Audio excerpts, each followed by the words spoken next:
Salut, nous continuons avec le laboratoire de semaine 7. Donc, après le branchement et les interconnexions des différents équipements, nous avons configuré les adresses IP.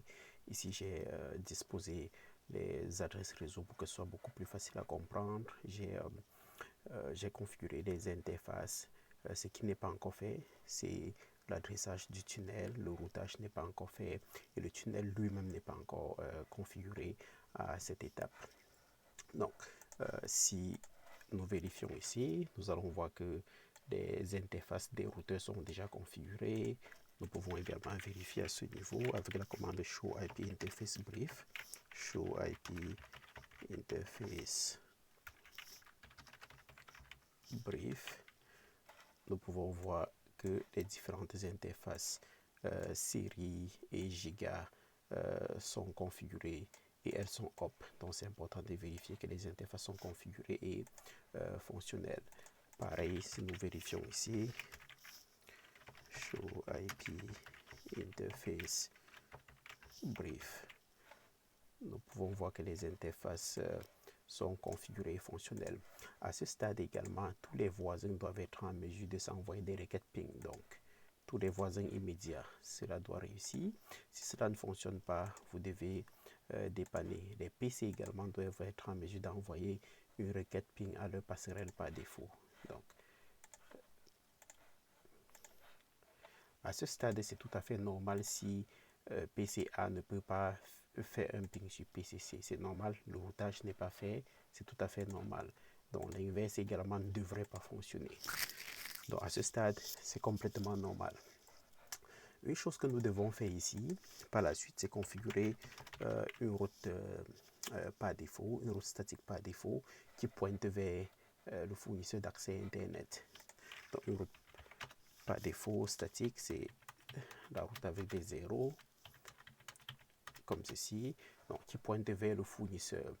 Techniquement, on peut utiliser l'interface de sortie ou bien l'adresse IP du tronçon suivant. Dans ce cas-ci, il avait été demandé d'utiliser l'adresse IP du tronçon suivant. Donc, ce que nous allons faire, nous allons spécifier l'adresse 10.1.1.2 pour notre route. IP route, j'ai oublié un route ici.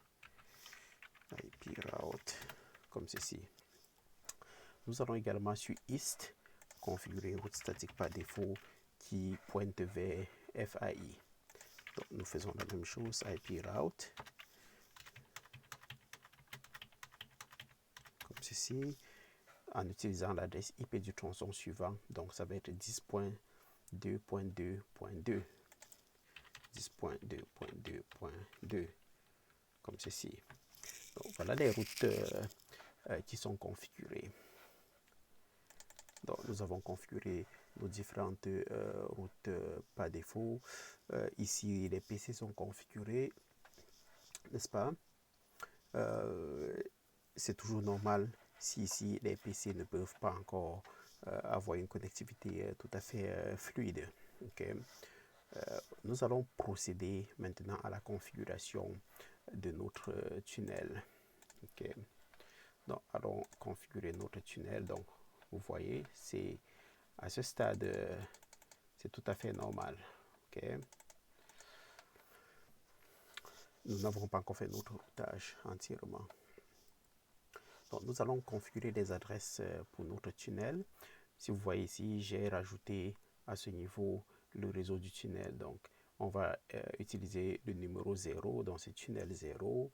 On va sur West, faire interface tunnel 0. Nous devons définir une adresse IP pour notre tunnel, IP address.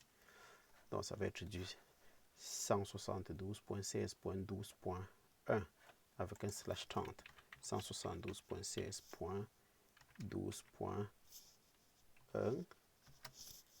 255.255.255.252 comme ceci. C'est déjà up, pas besoin de faire nos shutdown. Nous devons spécifier la source du tunnel. Donc on va faire tunnel source. Et comme la source de tunnel, nous spécifions l'interface. On doit spécifier l'interface S00 comme source du tunnel. Donc S00 comme ceci. Nous devons également spécifier la destination du tunnel. Tunnel destination.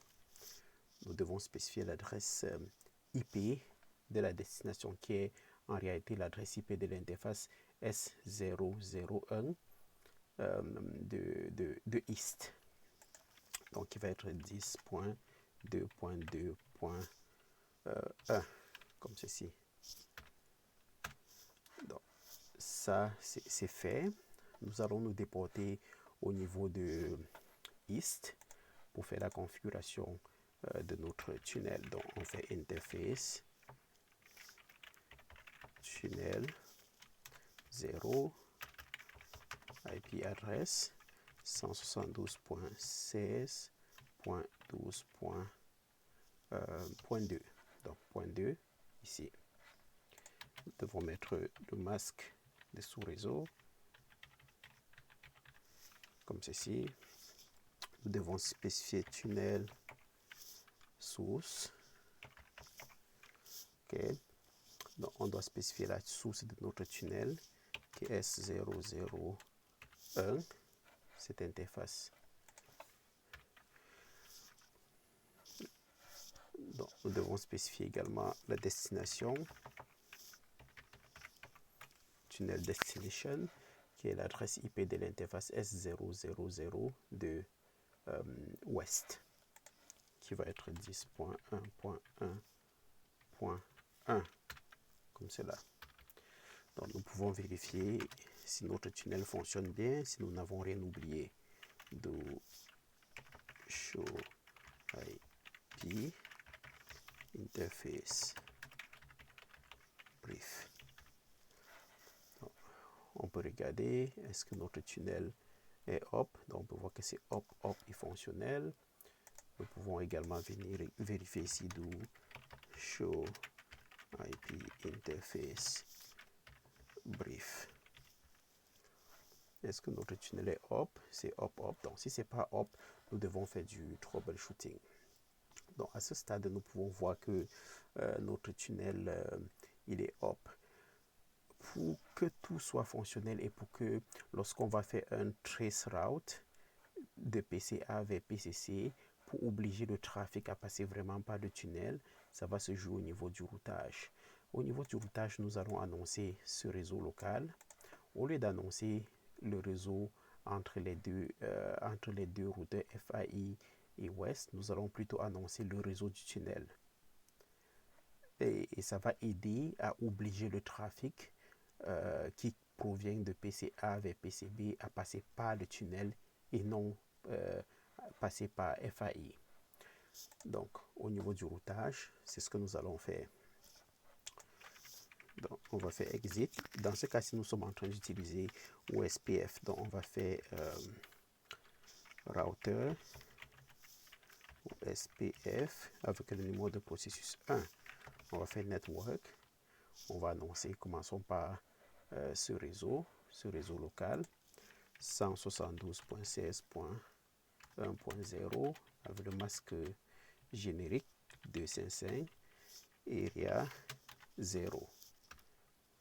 Donc, annonçons également le réseau du tunnel 172.16.12.0 avec son masque générique et area 0, comme ceci. Donc, j'ai annoncé ces deux réseaux.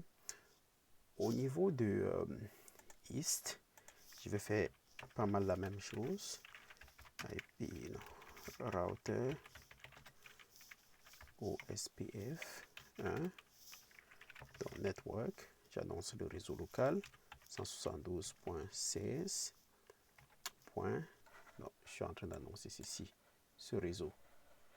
Le réseau local qui est connecté à East. .16.2.0 5/24 dont le masque générique va être 255 area 0 et j'annonce le réseau du tunnel network 172.16.12.0 vu que c'est 1/30 ça va être 3 ici area 0. Voilà.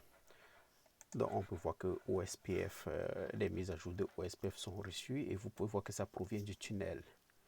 Ok, donc c'est l'autre interface du tunnel qui renvoie, ce qui pourrait déjà être considéré ici comme un assez bon signe. Donc, nous pouvons vérifier OSPF en faisant show IP route. Okay. Vérifier le routage, je vous l'ai dit. Ok, do show IP route. Donc, on peut voir qu'il y a une route OSPF qui est obtenue via le tunnel. Ok, c'est notre route statique par défaut qui avait été configurée précédemment. Donc, à ce stade, nous devrions être en mesure, pour vérifier le tunnel, vous ne devez pas juste faire un ping comme ceci et dire ok, ça fonctionne. Non, c'est la meilleure façon de vérifier si le trafic emprunte le tunnel, c'est de faire un trace route. Donc, ne faites pas juste un ping et vous dites ok, je vois que le ping fonctionne. Cela ne vous permet pas de savoir si effectivement le trafic passe par le tunnel ou s'il est détourné vers FAI. Donc, pour le faire, c'est simple. Je vais prendre l'adresse IP de PCC. À partir de PCA, je vais faire un trace, donc traced sur l'adresse de PCC que j'ai recopié. Donc, je vois que j'ai une série d'adresses IP avec des nombres qui sont affichés. Donc, je peux voir des différents équipements qui répondent ici. Si je me mets à interpréter ces adresses IP, je vais voir que cette adresse 172.16.1.2, ça c'est la passerelle par défaut de PCA. Donc c'est l'adresse qui est ici, la passerelle par défaut de PCA qui est l'interface G01 de West. C'est normal jusqu'ici. Par la suite, le routeur qui me répond, je vois que son adresse IP c'est 172.16.12.2.